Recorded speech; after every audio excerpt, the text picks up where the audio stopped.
I didn't just gain weight, I grew up fat, and that changes you in ways people just don't understand. I was always the bigger kid, not sometimes, but all the time.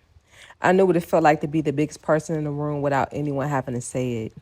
You know, you learn to laugh things off even when it hurts. It's almost like being funny and having a great personality is a rite of passage as a fat person. You become hyper aware of yourself, how you sit, how you stand, and how you look. Don't work for me to say this, but it's coming from my heart. It's been a long time coming. We've been fed apart. Really wanna work this out. I think it's gonna change. Okay, so you're probably saying this to yourself. Okay, when the heck is she gonna tell us how she did it, right?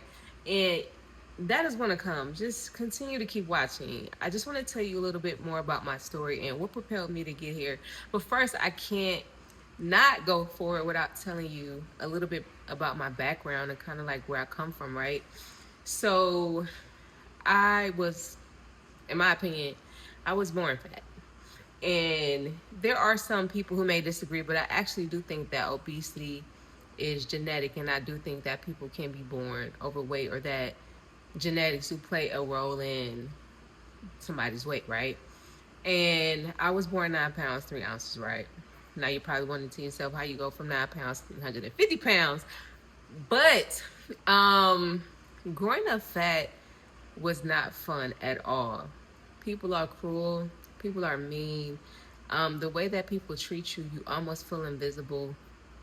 You know, getting talked about. I can remember people calling me Rikishi. I remember the one wrestler who used to sit on people's face. People would call me like Jigglypuff.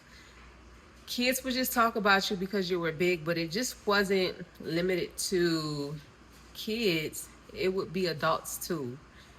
You know, being younger, you would hear little sneaky, not sneaky, but you know what I'm trying to say, snarky. That's what I'm looking for. You would hear snarky comments that adults would say, and it would be hurtful as a kid because I can remember one particular time, and it's not just adults, but sometimes it could also be family members. Um, there was an incident that happened, and I want to say I was maybe a preteen, but I happened to just be minding my business, eating. You know, someone comes up to me and says, "See, that's why I gotta stop eating because that's how I got fat."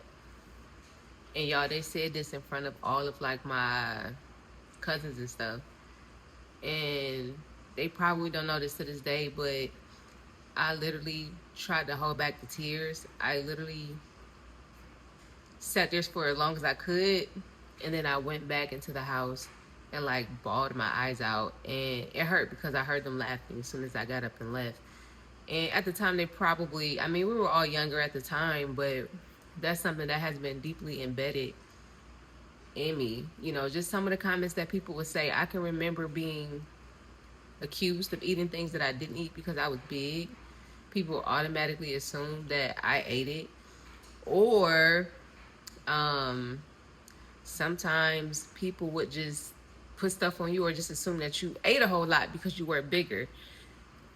Just, I knew that I stuck out like a sore thumb, right? I knew I was always bigger than all the other kids.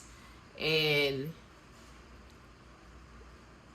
being in an environment like that, you have to grow thick skin. And for me, you almost kind of got to pivot, right? So, yeah, I'm the fat girl, but like maybe I can be fat and funny with a personality, right? Maybe that will help you not see me as fat. But no, now I'm just fat and funny. um, growing up being overweight taught me a lot, and I had to go through a lot as a child, just existing with not only my peers but just family and just existing. It took me years to become comfortable in my skin, but like I feel like now that I've lost 200 pounds, there's this different level of comfortability there. But I am saying this to say As someone who was always big and overweight, I knew at some point that I wanted to make a difference and that I wanted something different for myself. I didn't know what that looked like. If you would have, you know, and I'll say this too, by the time I was in the fifth grade, I probably might have been close to almost 200 pounds, y'all. And it's crazy because, like, I'll even say this: my mom really wasn't feeding me anything too crazy. Like, she didn't buy soda, she didn't buy certain things, and she tried the best that she could. And I'll even talk about some of the things that I tried as a child, such as Weight Watchers and different workout groups and all kind of stuff. So she had me trying to figure out like what is going on. But I was just big for the longest. So if you would have asked me if I would have thought by the time I was 33 as compared to when I was like 8, 9, 10, 11, 12, 13, or 14, could I be 150 pounds that I am now? I would have never thought that, right? Because I've always been big, y'all. Like, I was probably 150 at age 7. Okay?